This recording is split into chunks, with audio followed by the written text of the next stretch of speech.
1 Tessalonicenses, capítulo 1, no versículos de 1 a 7, o apóstolo Paulo escreve a esta igreja, lá na cidade de Tessalônica, aos Tessalonicenses, e ele fala algumas coisas para eles, algumas coisas que me impactam profundamente, que me desafiam, e que devem desafiar a cada um de nós que fazemos parte dessa história, dessa igreja, a crescermos, a sermos, a fazermos aquilo que o Senhor nos chamou para fazer.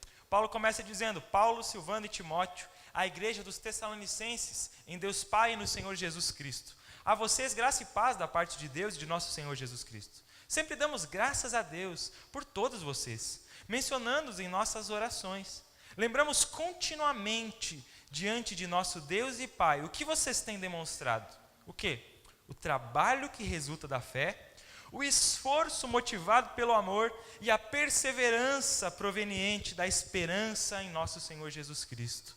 Sabemos, irmãos, amados de Deus, que Ele os escolheu. Você foi escolhido por Deus?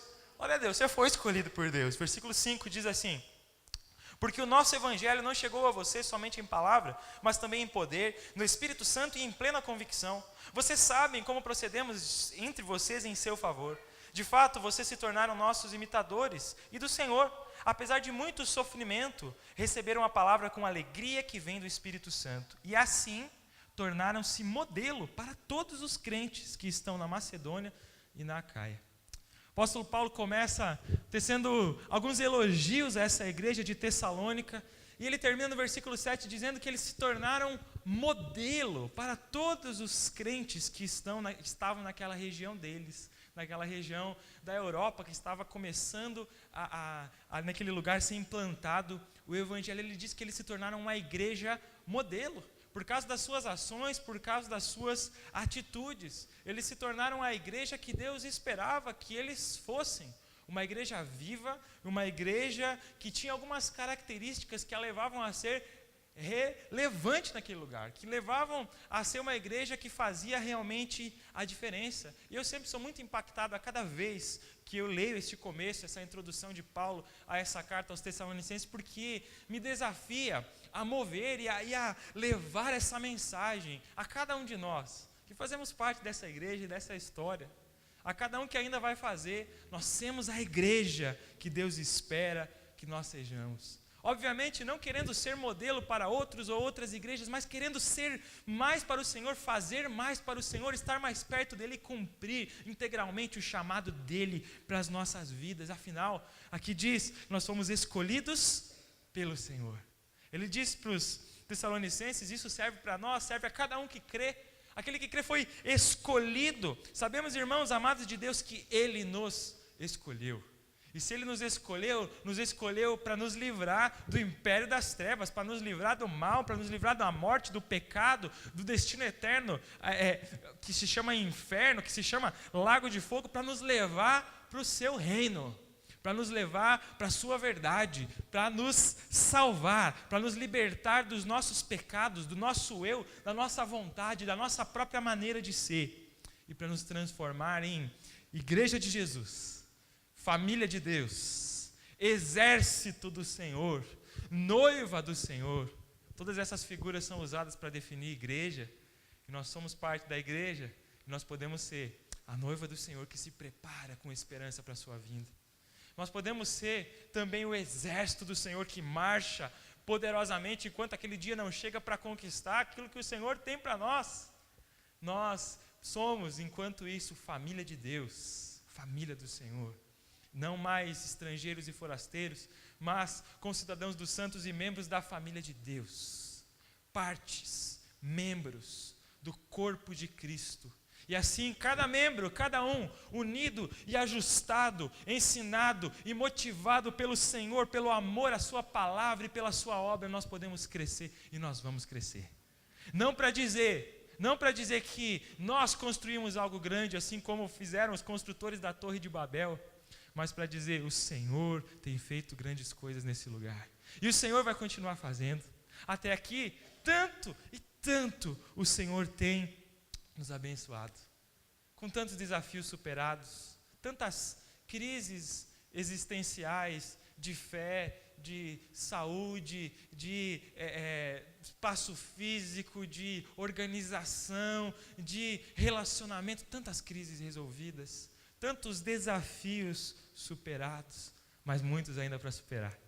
Porque a cada dia que passa, a cada dia que vem, a cada pessoa que se achega, a cada ministério que cresce, a cada pequeno grupo que se abre, que cresce, a cada culto, a cada semana, nós somos desafiados a crescer em comunhão com o Senhor, em intimidade com Ele, em amor uns pelos outros.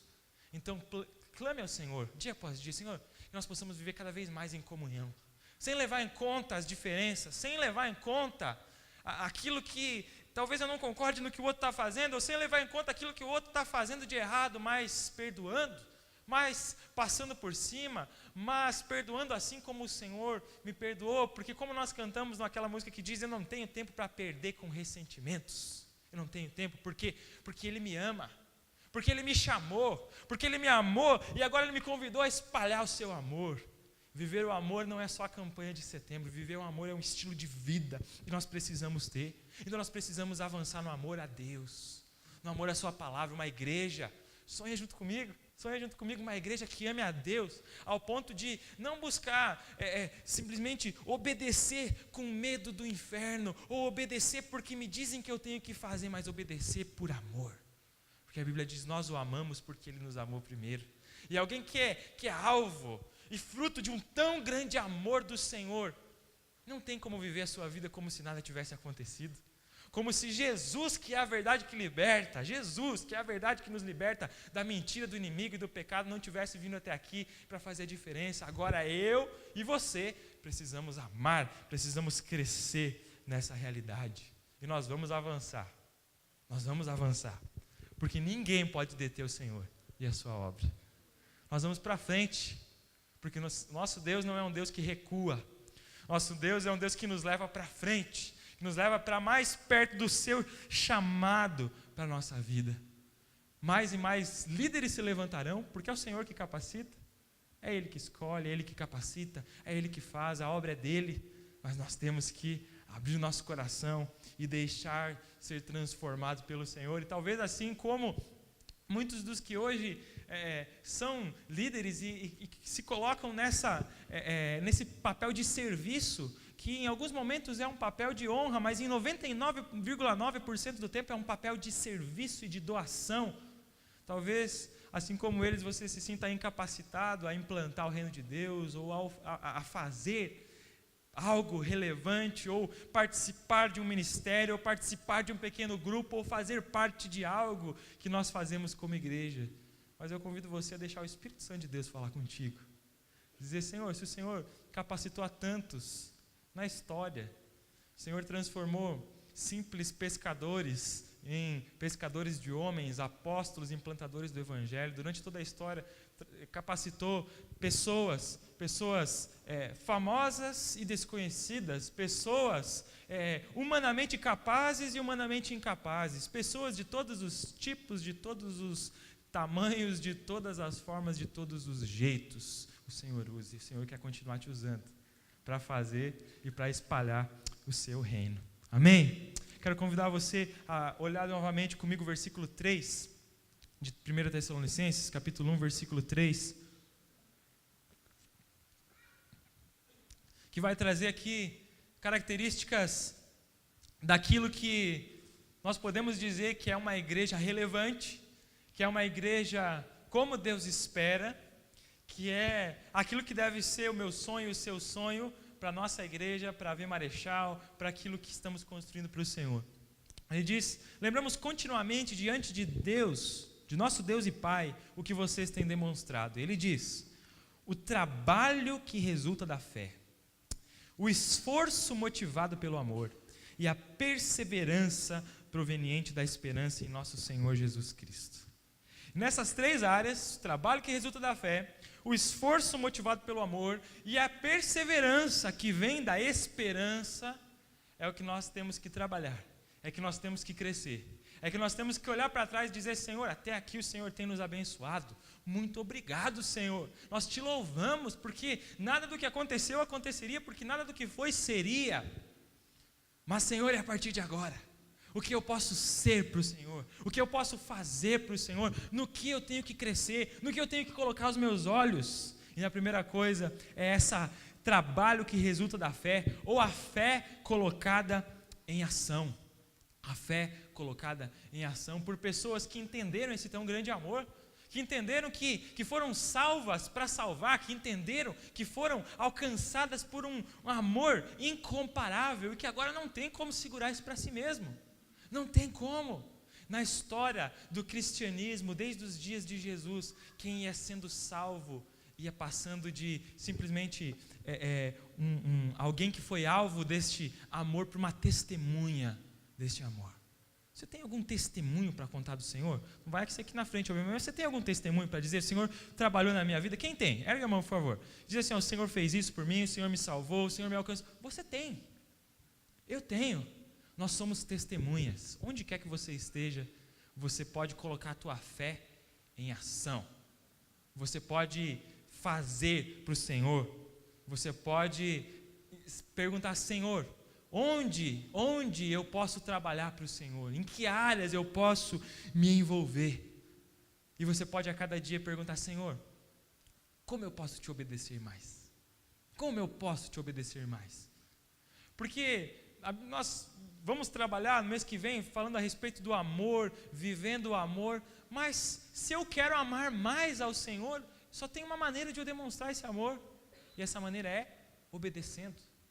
Jesus disse: aquele que tem os meus mandamentos e os guarda, esse é o que me ama. É alguém que procura estar com o coração afinado e dizer: Senhor, o que o Senhor espera de mim? Como eu posso te obedecer? Qual é a tua vontade para esta área e para esta área da minha vida? E então eu vou responder em obediência, com tudo aquilo que eu sou, com tudo aquilo que eu posso fazer. Você imagina uma igreja em que cada um pode usar os seus dons e os seus talentos para louvar o Senhor. Você faz parte dela. Você pode usar os teus dons, os teus talentos, aquilo que você sabe que tem e aqueles que você ainda não sabe que você tem, para glorificar o nome do Senhor. Porque igreja não é só aqui. Aqui nós nos reunimos e nós, pela graça de Deus, cremos que o Senhor vai nos acrescentar ainda muita gente para nós estarmos aqui até que este lugar seja compatível, e depois não sabemos o que o Senhor tem esperando para nós, mas nós sabemos que o Senhor vai continuar acrescentando. Mas você é igreja, não só aqui. Igreja não é um prédio, igreja não é uma construção, igreja é um organismo vivo, igreja é o corpo de Cristo. Igreja é a família de Deus, igreja é o exército do Senhor, igreja é a noiva. Então você é noiva, exército, família de Deus, onde quer que você esteja. Então você pode servir nos ministérios que a igreja tem, mas servir nos ministérios que você tem lá fora, você e as pessoas, porque ministério é serviço. Fé colocada em ação. Que não sejamos cristãos teóricos, que não sejamos evangélicos não praticantes, que não sejamos cristãos que conhecem na teoria, mas não buscam viver na prática aquilo que a palavra diz. Todos nós estamos nesse caminho. Muitas vezes erramos, e nós, quando erramos, podemos lá chegar diante do Senhor e dizer: Senhor, me perdoa, porque eu errei, mas eu quero mudar. E essa disposição de mudar, essa disposição de crescer, demonstra amor pelo Senhor. Demonstra que eu me importo com aquilo que Deus se importa. Imagina uma igreja em que cada um que faz parte seja um exemplo de caráter, de honestidade, de relacionamento, de tratamento com a sua família, tratamento lá com os seus colegas de trabalho, com os seus amigos, na sua maneira de ser, na sua maneira de fazer. Seja exemplo de competência no trabalho, no estudo, onde quer que for. Seja exemplo. Você já parou para pensar que você é, querendo ou não querendo, exemplo para muita gente? Você é. Sabendo disso ou não, você é exemplo para muita gente. Você que faz parte da verdade que liberta, sim. Mas você, muito além de fazer parte da verdade que liberta, faz parte de um povo que foi chamado por Jesus e foi lavado, remido, quer dizer, salvo por Jesus. Então você é exemplo. Aquele que foi, aquele que foi alcançado por esse amor se torna um exemplo. Então é cada um trabalhando junto para assim ser. Não para que os outros vejam e nos glorifiquem, mas a Bíblia diz que deve a nossa luz brilhar diante dos homens para que eles vejam e glorifiquem a gente? Não. O versículo diz assim, para que eles vejam a nossa luz brilhando diante dos homens e glorifiquem quem? O Pai que está no céu. Cada um possa olhar para mim e para você e ver algo diferente. Cada um possa olhar para mim e para você e ver filhos de Deus em ação. E ver uma fé colocada em prática. Não uma fé que simplesmente canta ou fecha o olho para orar ou vem à igreja, mas uma fé que é colocada em prática no dia a dia. Quando a coisa está complicada, quando você tem vontade de chorar, quando você tem vontade de xingar, quando a coisa realmente está apertando para o teu lado. Eu sou igreja de Jesus, eu sou povo de Deus, Ele me salvou, Ele me lavou, eu estava indo para o inferno, mas não estou mais. Então eu vou colocar essa fé em ação, então eu vou viver essa fé do jeito que Ele me chamou para viver. Amém? E aí ele diz depois, o esforço motivado pelo amor. Um amor que se esforça. Amor exige esforço. Não existe amor sem esforço. Quando nós amamos a Deus, nós obedecemos a Deus. E o nosso esforço, a nossa parte, já que Ele fez tudo o que precisava fazer, a nossa parte é nos esforçar, nos esmerarmos para crescer, para aprender mais dEle, para responder ao seu amor, para fazer a sua vontade. Mas o amor também se esforça no dia a dia, se esforça para perdoar. Quantas vezes é difícil perdoar? Mas o amor dessa igreja que Jesus espera, essa igreja que Paulo está elogiando aqui e que deve servir para nós de exemplo, é uma igreja que se esforça para perdoar, se esforça para não levar em conta, se esforça para amar mesmo quando não é correspondido no sentido cristão da palavra. É amar com as nossas atitudes. Nós faremos sim a campanha Vivendo o Amor e será maravilhosa. Vai orando por isso, vai gerando isso em amor, vai gerando isso em oração, vai gerando isso dentro do teu coração e criando expectativa a esse respeito. Mas mais do que isso, este amor que se esforça, ou um esforço motivado pelo amor, deve estar presente dia após dia. Uma igreja que estenda a mão àquele que precisa de roupa, que precisa de comida, que precisa de tratamento, mas aquele também que precisa de um conselho, que precisa de uma oração, que precisa de uma palavra de Deus, que precisa de uma direção para a sua vida porque está perdido. E você é um agente desse amor. Você é amado para amar. Você é chamado para chamar. Você é salvo para levar a salvação. Então, um amor que se esforça deve ser nosso alvo como igreja. Deve ser nosso alvo daqui para frente. E eu estou falando aqui, perceba, passaram-se 10 anos. Eu poderia dizer que estes alvos, a fé, a esperança e o amor, são alvos, vamos colocar para os próximos 10. E quando chegarmos nos próximos 10, eu espero que você esteja aqui comigo, e se eu aqui estiver, você também. Mas que possamos chegar a partir daqui 10 anos e dizer, Senhor, o que temos para os próximos 10? E a gente vai dizer, nós precisamos crescer na fé, na esperança e no amor, porque isso nos leva para mais perto do Senhor, porque é isso que nós temos, porque é isso que nós precisamos. Mais fé, mais amor e mais esperança. Aqui o apóstolo Paulo fala da perseverança que vem da esperança, perseverança proveniente da esperança. Qual é a tua esperança? Tua esperança é só para essa vida? A tua esperança era ver o Brasil ser campeão no futebol e no vôlei? Que legal que foi, né? A gente estava com a esperança, né? Assim, nosso orgulho brasileiro ferido e a nossa esperança foi satisfeita, né? Mas não é só isso. Sua esperança é ter uma vida boa aqui nessa terra, com muita saúde, amor e paz? Amém, a minha também é. Mas é só isso? É só isso? A Bíblia diz que se é apenas para essa vida que nós esperamos, nós somos dos seres humanos os mais dignos de pena. Porque esse mundo passa, porque essa vida passa, porque os nossos anos passam. 10 anos. Passaram assim. Quem estava aqui desde o começo, na verdade, passou assim. Eu estou aqui há Vai ser meu 8º ano aqui. Passou assim. Tudo passa muito rápido, mas eu tenho que colocar os meus olhos naquilo que realmente tem valor.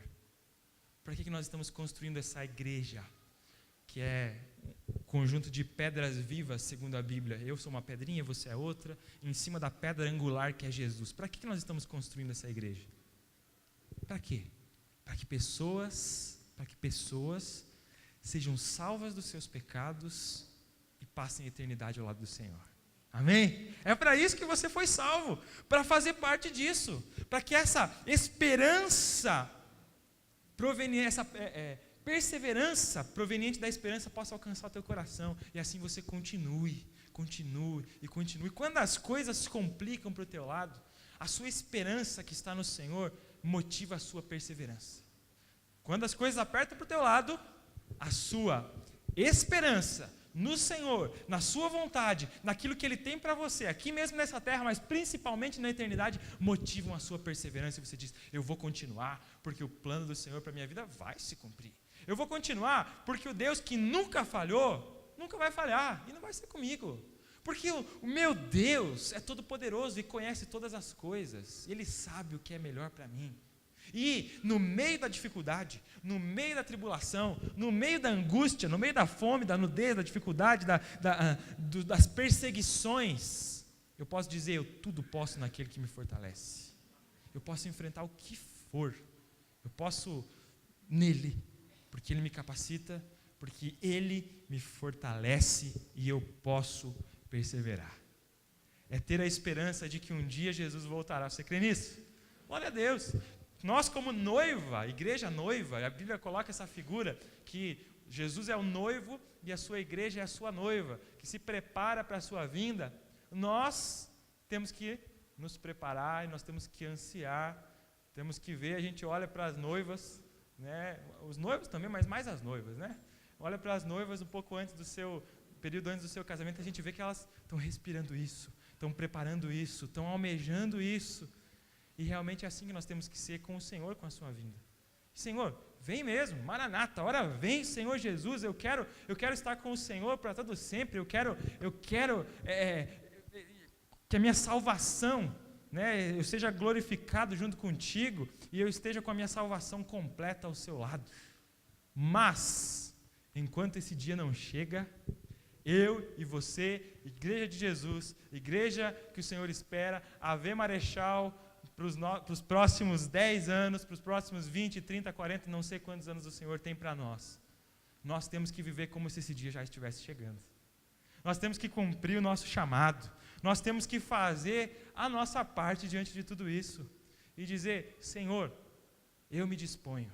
Senhor, eu quero ser igreja. Senhor, eu quero fazer parte dessa igreja. Senhor, eu quero cumprir com aquilo que o Senhor tem para mim. Eu quero amar, eu quero olhar para essa esperança, eu quero que a minha fé cresça e que não seja uma fé teórica, mas uma fé prática. Eu quero viver olhando para o Senhor, deixando para trás o embaraço e o pecado que me rodeiam tão de perto e olhando para o autor e consumador da minha fé, que é Jesus Cristo.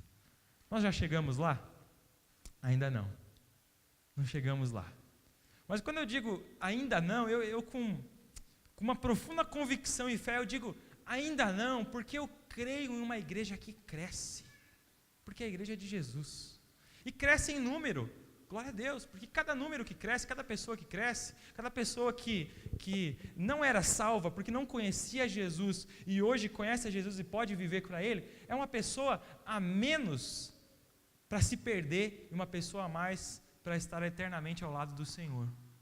Mas não só em número, em qualidade de vida com o Senhor, em qualidade de fé, em qualidade de esperança, em qualidade de amor, em amor uns aos outros, em amor a Deus, em amor à palavra, em conhecimento dEle, em conhecimento que não seja apenas teórico, mas se torne vida, se torne prática nas nossas vidas. Para quê? Para que em tudo o Senhor possa ser exaltado. Essa igreja existe por causa do Senhor. Essa igreja existe para Ele. Nós vivemos porque Ele nos deu vida. Nós podemos realizar porque Ele nos capacita. E nós estaremos com Ele porque Ele nos salvou. Amém? Eu quero convidar você a pensar a este respeito. Que igreja você tem sido? O que você espera? O que você tem planejado? O que você tem vivenciado como igreja de Jesus? E que você possa, dia após dia, dizer: Senhor, trabalha em mim, porque eu sou parte da igreja. Senhor, faz em mim, porque eu quero, Senhor, eu quero, ó Deus, crescer. Eu quero ser essa igreja que o Senhor espera. Amém? Nós vamos, já que falamos que essa igreja existe por causa de Jesus e para Ele, nós vamos ter agora um teatro, um musical representando aquilo que Jesus faz, aquilo que Jesus fez por nós e aquilo que Jesus continua fazendo. Eu vou convidar você a prestar muita atenção e talvez identificar a tua história com alguma que está aqui. Mas mesmo que você não identifique a sua história com uma que está aqui diretamente, você pode se colocar no mesmo lugar. Porque a Bíblia diz que todos nós nos encontrávamos na mesma situação, afastados de Deus e carentes, precisando da graça para nos salvar. Então que você possa realmente colocar-se e dizer: Senhor, fala comigo, que eu possa ser grato todos os dias pela minha salvação e que eu possa ser essa igreja que o Senhor me chamou para ser também. Amém?